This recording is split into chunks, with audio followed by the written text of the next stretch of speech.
কি অদ্ভুত না মানুষের চিন্তাধারা।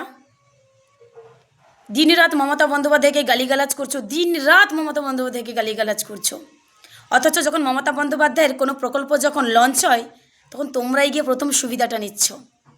এটা তো অস্বীকার করতে পারবে না যে সকল বিজেপি সাপোর্টার মা কাকিমারা দেখছো আমার ভিডিওটা, তুমি অস্বীকার করতে পারবে যে দাদাটাও দেখছো?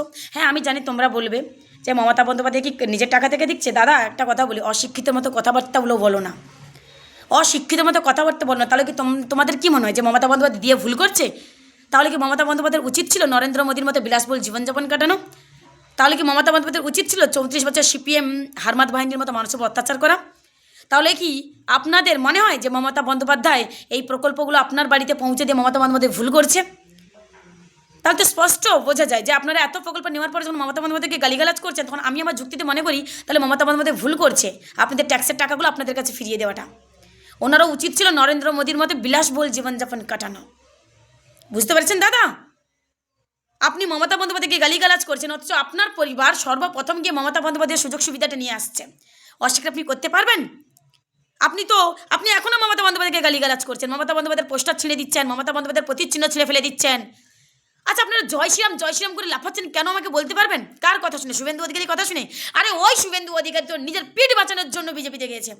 আরে ওই শিশির অধিকারী তো মমতা বন্দ্যোপাধ্যায়কে গালিগালাজ করছে। আজকে ওদের যে অধিকার পরিবার না এত নাম পেয়েছে শুধু মমতা বন্দ্যোপাধ্যায়কে সামনে রেখে, আর আপনাকে ব্যবহার করছে বিজেপি থেকে। ওর পরিবার, ওর ভাইপো, ওরা সবাই শুভেন্দু অধিকারী ফুল ফ্যামিলি দুধে ভাতে মানুষ হবে। সারা জীবন আপনারা আঁটি চুষবে। বুঝতে পেরেছেন? শুভেন্দু অধিকারী স্বার্থভোগী মানুষ, লোভী মানুষ। উনি যদি মানুষের কথা ভাবতো মমতা বন্দ্যোপাধ্যায়ের দলটা কথা, ওনার একটাই লোক ওনাকে মুখ্যমন্ত্রী হতে হবে। আপনি অস্বীকার করতে পারবেন আপনার পরিবার মমতা বন্দ্যোপাধ্যায়ের প্রকল্পের আওতায় নেই? যথেষ্ট মমতা বন্দ্যোপাধ্যায়ের প্রকল্প নিচ্ছেন।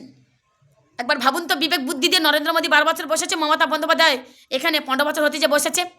তাহলে নরেন্দ্র মোদী 12 বছর ক্ষমতায় বসে কি মানুষের জন্য করেছে বলতে পারবেন আপনারা? নরেন্দ্র মোদী 8,000 কোটি টাকার প্লেন চড়ে, 1.5 লাখ টাকার বুক পকেটে পেন রাখে, লাখ টাকার শুটবুট পরে। কাদের টাকায়? আপনার টাকায়, আমার টাকায়। আজকে অমিত শাহের ছেলে রাজনীতি করে না, সে কে? সে বিশ্ব ক্রিকেটার নাকি সভাপতি হয়ে গেছে এখন, সভাপতি সে। এগুলো বোঝার চেষ্টা করো। মমতা বন্দ্যোপাধ্যায় আছে বলে আজকে আপনি স্বাধীনভাবে থাকতে পারছেন। বিজেপিকে ভোট দেবেন কোনো ব্যাপার না, বিজেপিকে ভোট দেবেন, তৃণমূলের সব প্রকল্প বাদ চলে যাবে, আর কি।